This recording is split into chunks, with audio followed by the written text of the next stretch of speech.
Greetings and salutations, Wastelanders and Wanderers. My name is Oskapt, and what you see in my hands is the soon-to-be-dead CFC. If you're not familiar with this gun, this is something that I and a number of other people have been running around with for the last year, and it is tons of fun. It shoots really, really far, it has zero recoil, it's low on AP cost, and it's just a fantastic gun, for now. What makes it a fantastic gun is this unexpected combination of a pulse capacitor and a flamer barrel, which allows it to do all of the things that I just described.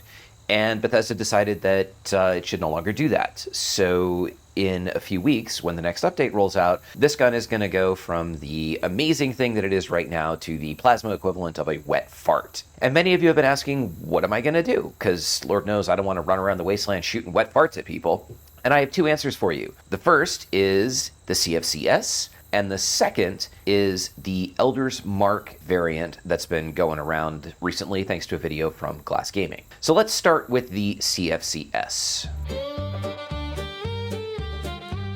The CFCS is an enclave plasma rifle, whereas the CFC was just a plasma rifle. And that's probably its number one drawback. The Enclave plasma rifle, while not difficult to get on its own, is difficult to get mods for. You can't find them anywhere but from doing Enclave events, and you can do lots and lots and lots of those and still not get the mods that you need. So this gun is going to be harder to build, but if you can build it, it's going to be totally worth it. The base construction that you need is the prime capacitor, the aligned sniper barrel, stabilized stock, and reflex sight, or some type of sight. If you can get a scope or a night vision scope, that's going to help you. Your objective is to get the best range and the highest VATS accuracy with the lowest AP cost. Beyond that, you want to do whatever you can to make this thing great in VATS and also do a lot more damage. So I have Furious to trigger the onslaught mechanic, VATS enhanced, VATS optimized, and then pinpointers, which the 4-star legendary is up to you. I went with pinpointers because if I'm doing headshots on human targets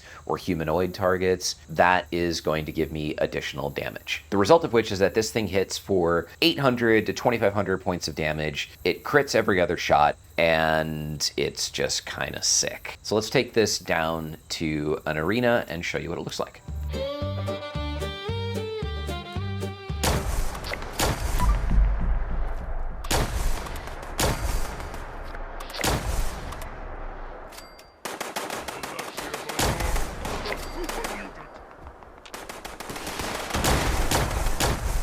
I mean, even without VATS, it'll do the damage that you need it to do. But with VATS,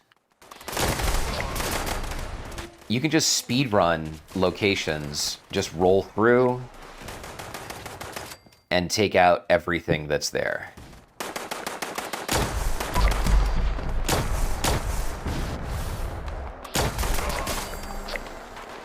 So what about range? My de facto proving ground for the CFC was the cars here at White Spring.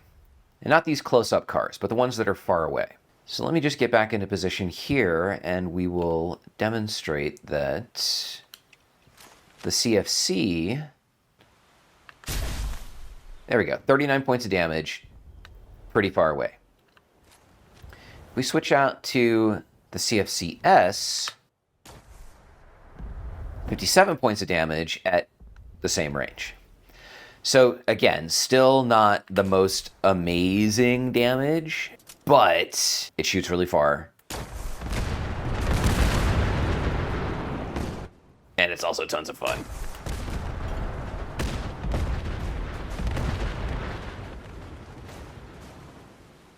For a more practical example, we can head to someplace like Mananga. We're starting off at a pretty low VATS hit rate, but I've seen this thing hit with like less than a 10% chance. These stats were just amazing. You know, that's 2 to 3 rounds and getting crits. Compare that to the CFCS, 95% hit chance and much higher damage output. So while I could complain that the CFC did well and we're losing it, the CFCS also does well. And there's really nothing to complain about there.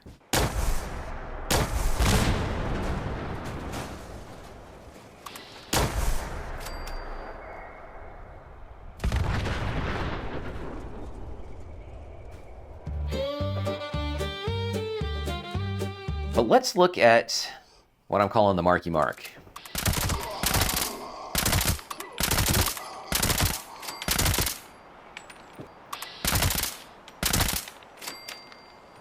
Low VATS hit chance, but it does do enough damage because it can put rounds downrange. And it also crits every other shot if your luck is high enough.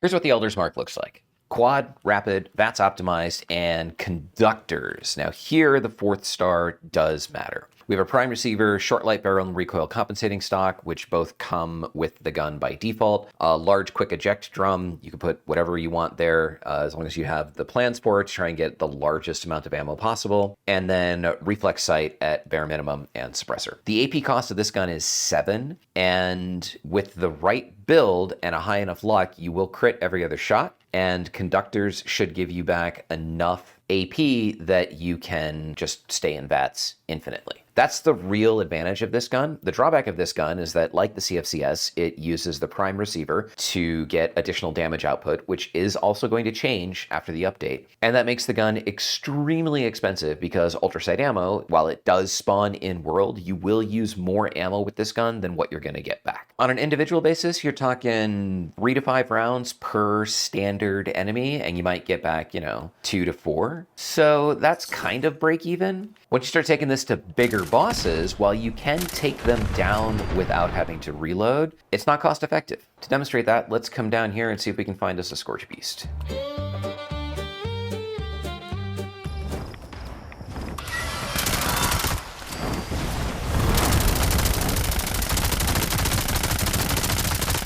Notice my AP meter. Now he does move out of range, so I lose VATS lock. But once he's back in range,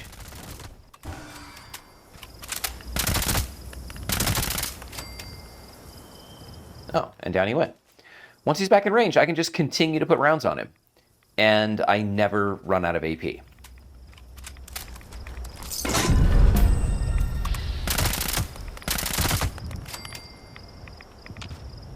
That's pretty cool, despite the fact that the gun is stupidly expensive.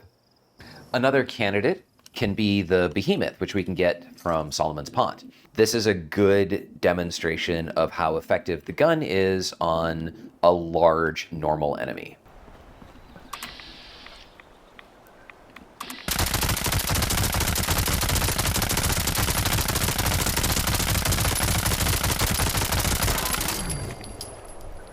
So that's not bad. That was about a half of a magazine, half of a drum. So, 107 rounds of ammunition, and I got back nothing. In the Glass Gaming video, so it's actually not her build, it's a build from one of the members of her community, and she showed footage of him using it against the Guardian. I had mixed results with that. He is a ghoul, and therefore he has ghoul-like attributes, one of which is the ghoulish equivalent of being bloodied. So he doesn't have to be bloodied. He can run this as a full health build, whereas I'm running it as a bloodied build to get boosts for all of my attributes except for endurance. If I want to run the Guardian, remember that ballistic ammo sucks on robots. Like, you really need energy ammo on robots. My experience with the Guardian, which I will demonstrate for you now, is that I was able to solo it, but not in a single round, not bloodied, and not with only the Elder's Mark. The Elder's Mark works great on the shield. It's not so great on the body. So for the body, I was switching out to Gatling Plasma, which also has the same infinite VATS benefits.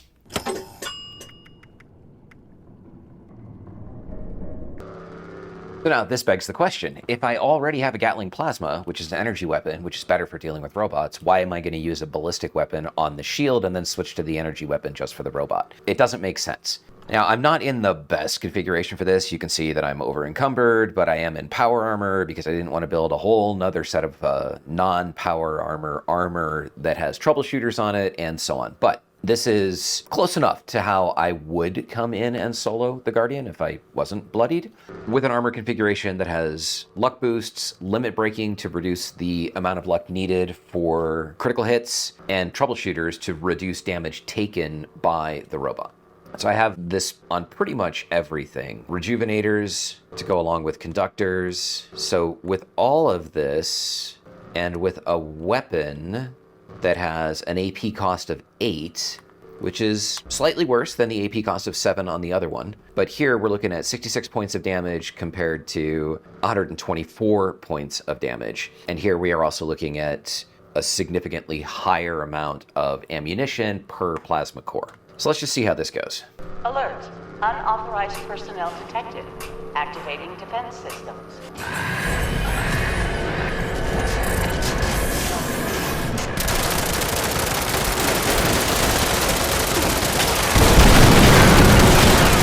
So that was not the best first round with the Guardian. Let's take this opportunity to compare how the shield goes down with the Gap Plasma.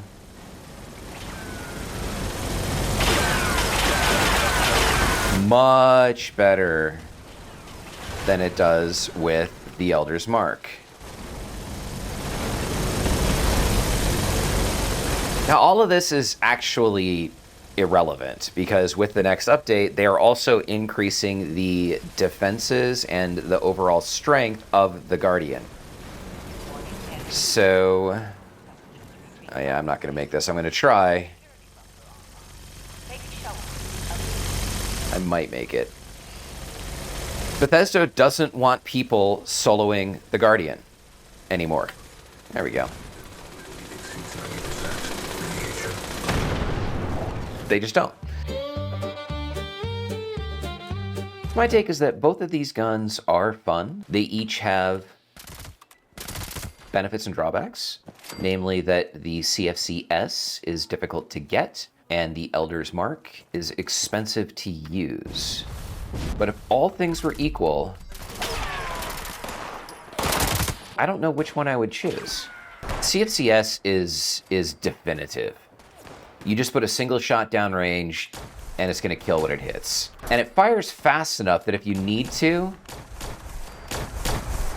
you can two-shot things. Whereas the Elder's Mark, I think, is a better weapon for close quarters. My place. Forever in the light. I think that it's going to take 2 weapon classes to replace what the CFC was able to do. The CFC was an effective sniper rifle, despite not being extremely high-powered. CFC-S is probably a more realistic sniper rifle, in that it actually does fire a single shot. And the Elder's Mark,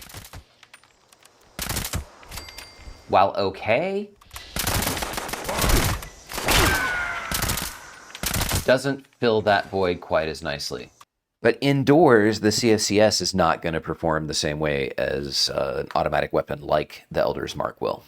So I think no matter what, it's going to take 2 weapons. Now, if you don't like the Elder's Mark or can't get your hands on the Elder's Mark, another option is a Tesla rifle. This Tesla rifle is not even in the best configuration, but it still does what it needs to do.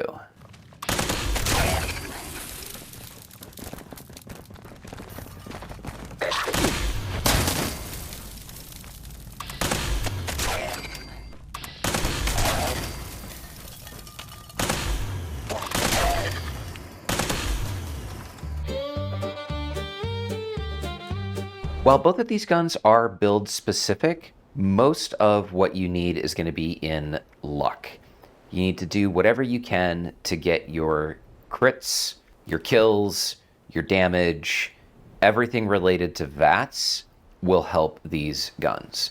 Second to that, if you want to use the onslaught mechanic, then you need all of the perks that affect that, with the exception of possibly Gunslinger Master. If you are using the CFCS, this is helpful because your first shot will hit really hard. If you're using the Elder's Mark and you plan on actually unloading for time, You want to take this out so that you get more damage as you fire more rounds. I recommend adrenaline so that you get additional damage per hit, and also gun fu to swap VATS targets so that you have to spend less time targeting. So that's all I've got for you today. Let me know in the comments what you're planning on replacing your CFC with. The Elder's Mark, the CFCS, a Tesla rifle, or something else entirely. Thank you so much for watching. My name is Oskapt. I am one half of Gamer Aviator. And until next time, stay safe out there, Vault Dwellers.